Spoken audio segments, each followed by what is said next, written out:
Jezebels, both women and men, have been used to throwing fits and getting angry and being bullies and lying in order to get what they want throughout their lives. When people don't obey them and give them what they want, they manifest by exploding in wrath and anger and nonstop arguing and demands. So most learn to give them what they want in order to try to keep the peace. The Jezebels, who are at the highest level of cunningness and deception, will act super spiritual, innocent, and play like they were a victim, yet lie like the devil, all the while plotting behind the scenes to get their way, controlling others and trying to destroy truly godly people, their own spouse, even good ministries.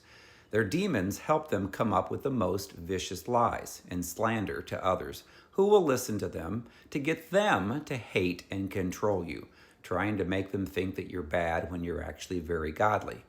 God says to not tolerate anyone who has the spirit of Jezebel. So when you do what God has instructed you to do, then he will fight for you against the Jezebels and their minions and flying monkeys, and then bless you greatly before their own eyes, which drives them and their demons even more mad as they lose their minds being taken over by those demons.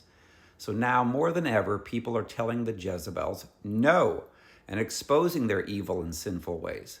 The Jezebels' minds are blowing as they can't stand to be told no after getting their way for most of their lives.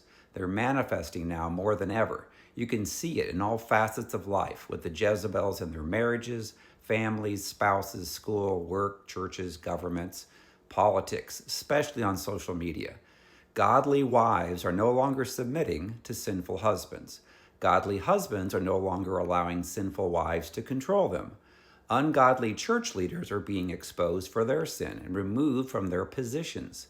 Leaders in school, work, and government are being exposed, and those who used to tolerate their sin are saying no more.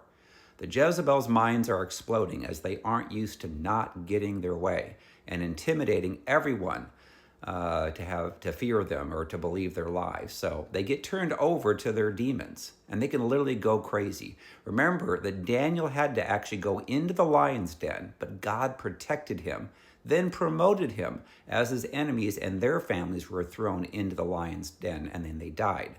God loves it when his people continue with their assignments undeterred by the prideful, raging Jezebels.